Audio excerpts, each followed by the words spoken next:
So I've got a review today for you guys, and we are looking at the Gait Air D women's stick. If you take a look at the Gait Air 2, there are some similarities, but there's also a couple of things that are extremely different between the two sticks. So face shape looks very similar. The strut design initially looks quite similar.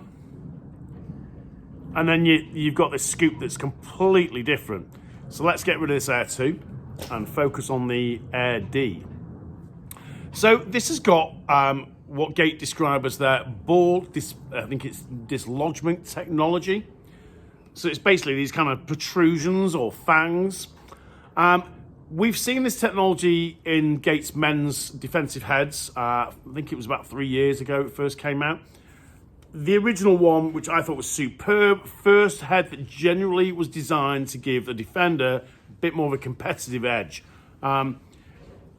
These kind of hooks were kind of angled like that.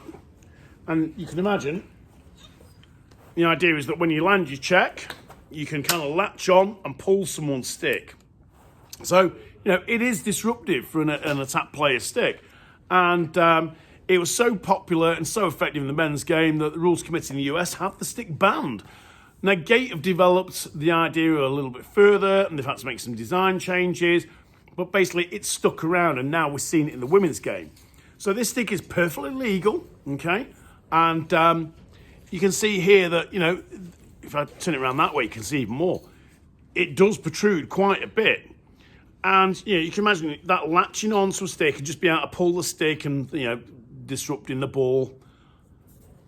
The scoop on this stick is a little bit different from the Air, because the bottom rails are all very similar, and when you look at the strut design, it looks just like an Air 2.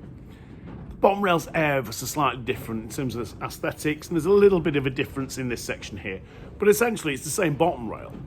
Now, when we see this very flat bottom rail, okay, we're looking at a quicker release from a stick. So the ball wants to exit this a lot sooner than it does on something like a Whip 2, okay? So on most high-end women's sticks now, we've come to kind of see this downwards ramp, this kind of elbow area, if you like, and this sharp return. So the ball is being forced to the sweet spot here, and it sits high in the stick, and we can wind up and really, get a good wind up and follow through. So it helps to hold, it helps get the ball high in the pocket. And let's just get rid of this. A little bit different with the Air 2 and the Air 2D. So flat rail, quicker release. So you can imagine that, you've made your check, you've disrupted the play, with these protrusions here. Ball goes down, you pick the ground ball up, and we can get the ball out of our stick quickly to get transition, okay? So we can create that break. Now, talking about the scoop is a little bit different as well on the D version. So let me grab the Air 2 again. So again, that top kind of top quarter of the stick, if you like, is vastly different. Now, it's only when you put the two next to each other, it might be a little bit hard to see on the video, but we placed these two sticks on one of the desks in the office, and it's quite a bit different when you actually look at it. Hard to pick up on the video, I know, but this scoop is a little bit more kind of curved, almost like smile shaped, if you like, and the Air 2 is a little bit flatter a scoop than this one, but you've got the protrusions there, obviously. And what we've noticed is the scoop actually kind of sits a bit higher in the stick than the Air 2. So again, I think for the angle of approach on a ground ball, that's going to help, a little bit. We're seeing the Gait Flex Mesh, okay, which people have, really taken to. And you've seen all the other brands, I don't want to say copy it, but they've come up with their version of a pocket that looks very similar to this. So, the Flex Mesh has certainly been a popular pocket option.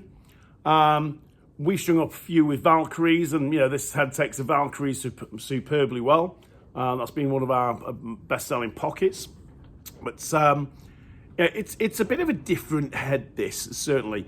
And I think for some players, it might look a little bit alien, but it's definitely worth trying out. And I think if you're considering a new stick to play defense, it's definitely an option. The only kind of surprise I'm guessing for a defensive head is that it's got that really tight face shape. If you think about, I'm just going to pick another defensive head that's on the market. So the SCX Fortress 700, that is one really, really wide head. It's a little bit clunky, a little bit heavier, and you can understand why they went with a wider head. It's a wider surface to get knockdowns with. Their scooper's a little bit flatter, so you could argue it's a little bit better for picking up ground balls, perhaps. See, no problem. We've tried these out in the store. Customers have tried them out in the store. There's absolutely no problem picking a ground ball up with this. It's just a bit of a surprise that it's such a tight face shape. But all in all, I think this is a really interesting stick to check out for a defensive player. And again, like I said, with the men's side of things, having these protrusions, it's the first time that we saw a stick designed to give the defender an edge. And I think that's what we're seeing here with the Gait D. So definitely check it out. A little bit funky looking, but it's worth taking a look.